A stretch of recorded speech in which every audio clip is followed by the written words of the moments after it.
big company nationwide. And by the way, when you think nationwide, what do you think?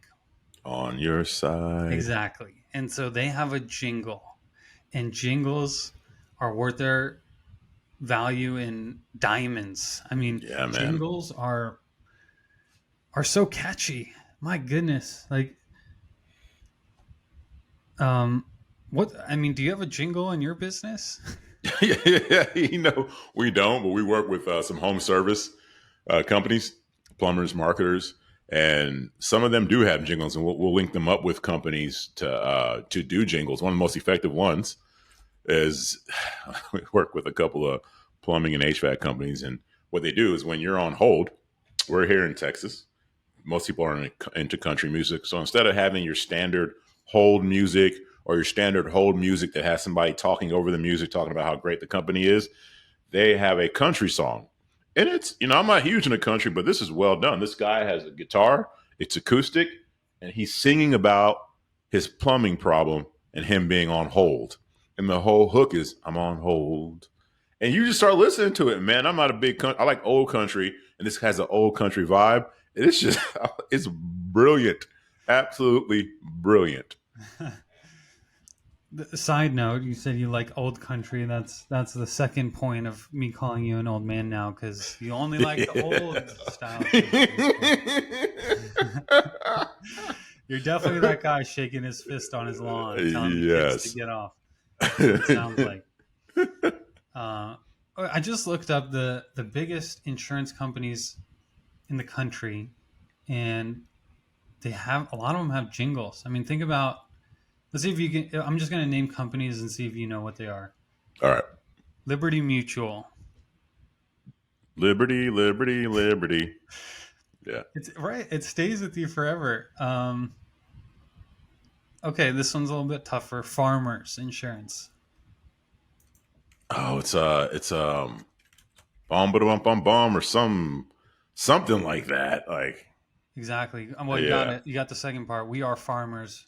Bum yeah, bada bum bum. we are farmers. Yeah, See, there you got go. it. It's like all insurance companies have to have it, or something like it. And we're talking about Progressive. There's the Flo lady. She's kind of popular. There's Jake from State Farm, which is really taking off, I bet, to their huge surprise. And now that guy who plays Jake is a big celebrity. Did you notice how they pivoted? They used to have like an older Jewish man, I believe, and then they had him with Chris Paul, and then they started introducing Jake, and then slowly Jake moved him out. I wonder why they did that. I've thought about that before. Yeah, the crazy part about that is the previous guy, the white guy, was named Jake. Oh, he was? Yeah, Damn.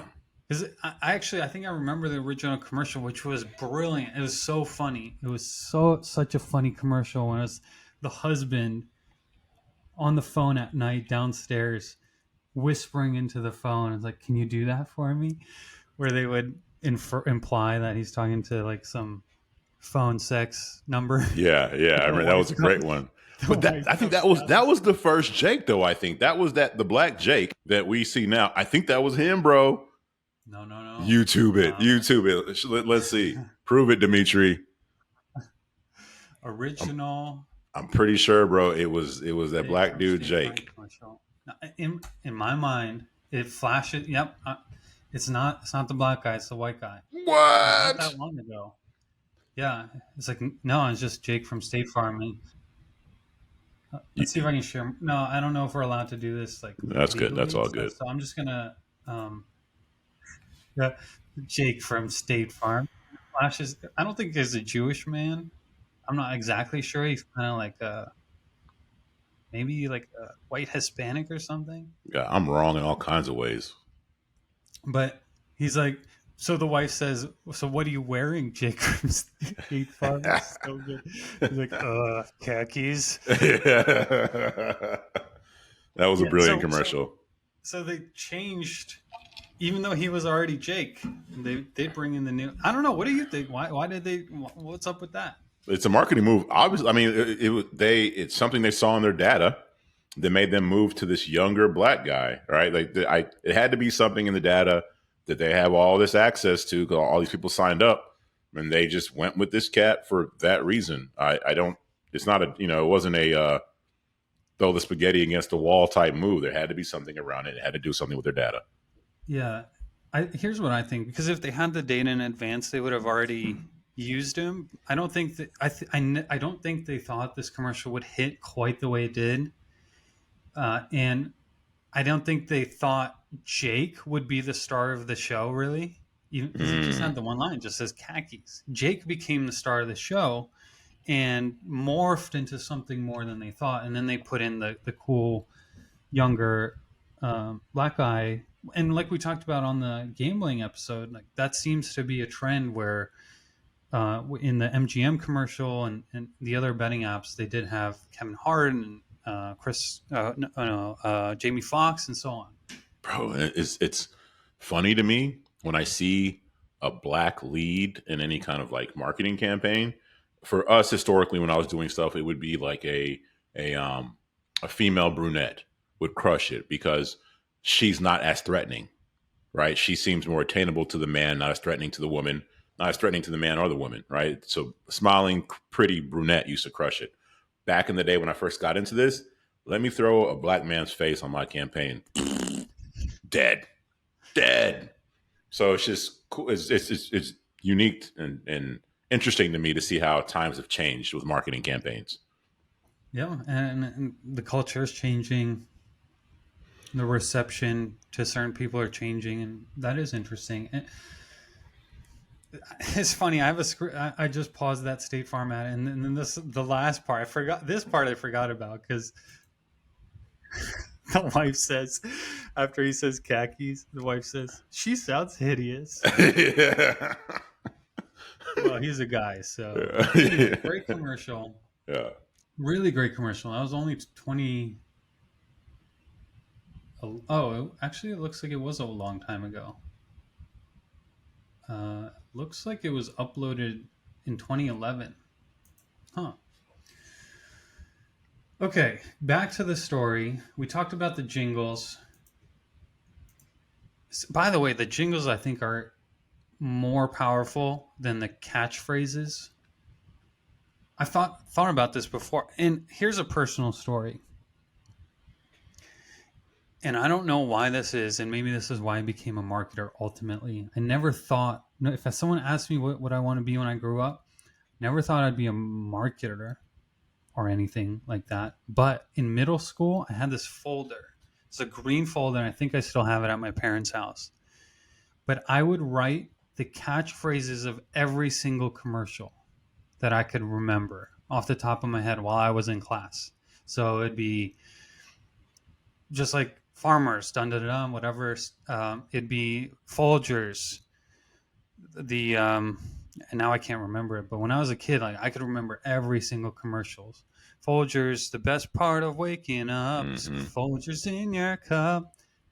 But they actually have a long version. Side note, they have a really like a whole minute long song. It's actually really catchy and good. But anyway, I don't know what to make of that. I guess it was always Wait, wait, meant wait, to wait, wait. be. Why in the hell were you writing jingles in class when you were younger? Did you just you... I don't know. I don't know. Okay, cool. I I had to just ask. whatever was being taught in class was boring, obviously, Yes, evidently. and the jingles get stuck in your head. I don't even want to play. I don't want to play these jingles for you because I know they're going to get stuck in your head if I do. Yeah, please don't. There's a local ad back in Washington D.C. that used to play, and sometimes just in the middle of the night, I'll wake up in a cold sweat to the jingle because it's just permanently stuck in my head. It's just weird. Oh shit. Moving on. Yeah. Nationwide got in trouble with the Advertising Standards Authority, which is I think some kind of three-letter agency that oversees consumer complaints on advertising, because they had a commercial, a nationwide a nationwide commercial, meaning they played it all across the Yeah. nation, making fun of insurance companies that were closing their branches and juxtaposing them to Nationwide, which they were implying was not closing their branches. Here comes rival San Santander, which I believe is a Spanish company. I need to confirm that. I don't remember. I've heard of them before. I don't know how to pronounce them. But they come in and say, "Excuse me, Advertising Standards Authority. Nationwide is in fact closing branches, and they are being quite misleading about their ads." And the ASA agreed with the complainer and did something bad to Nationwide. The question is, Chris, how does all that make you feel? Man, I think that it's like who complained about it? A competitor. A competitor, man. That's like, yo, mind your own business, in my opinion, because I like the competitive nature, man. I grew up on hip hop, still listen to a little bit of it today, but still the old stuff. But I grew up on hip hop, and hip hop does have its issues, right, with the promotion of violence, this, that, and the other. It does have its issues. But what I loved about hip hop was the competitive nature. So when you would have, there was just one thing. There's this one artist named Kendrick Lamar, one of the younger guys, younger compared to me, really good. And he came out with a song one time, and he called out all these rappers in the song and said he was better. He's like, "I'm better than you, Drake, who's really good. I'm better than you, J. Cole." As he said, he's better than all of them. Eminem said he's better, right? And everybody made a big deal about it and was like, "Oh, da da da da." And I'm like, this is the nature of hip hop. You should come in and say, "I'm better than the next guy." It's almost like me and you, Dimitri. We go on the mat in jiu-jitsu and we fight. We fight, whatever. You tap me out, I tap you out. Afterwards, we shake hands and hug.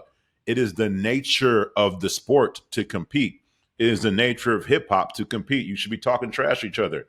In business, it is the nature to compete. If I'm McDonald's, I'm going to try to poop on Burger King in my commercials and make it funny.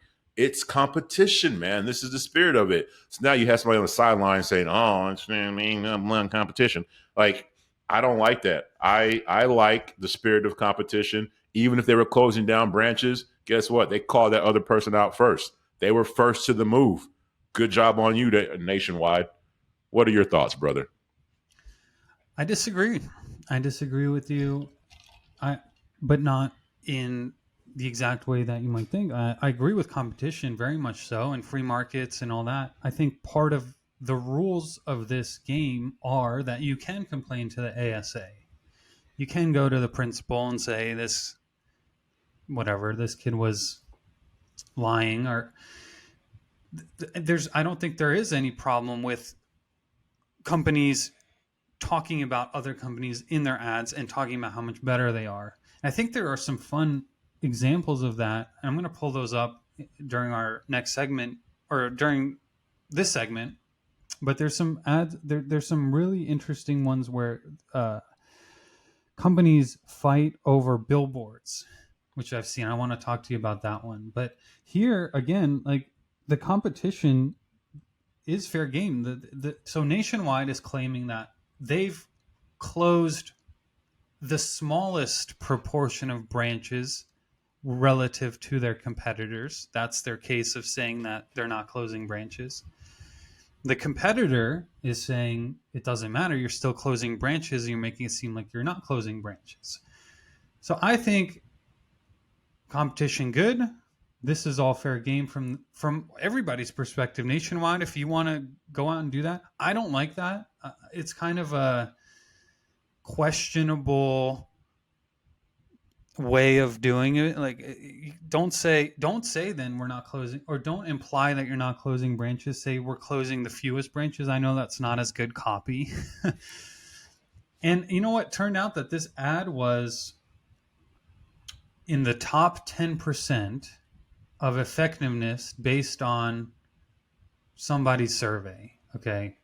So you can think about it in the same way of the banking system. So Nationwide went Just the same way Wells Fargo went, they decided we're going to do some shady stuff and we're going to get fined for it eventually, but it's worth the risk. I'm not a big fan of that. I don't think it was. I don't think it was shady. Um, I don't think it was. Well, let me backtrack on it. I think what their rebuttal to, "Oh, we're not closing as many," was shady, but the actual like move itself, just to come out and say that this is what's happening to other people, it might be happening in their backyard. It's hypocritical, but they came out in the commercial and they just pointed somebody else out, and evidently, it worked. People like this conflict, drama. We talk about how this works in stories. I think it was smart of Nationwide to come out and throw a punch at their competitor, even if they were dealing with some of the same issues in their own backyard.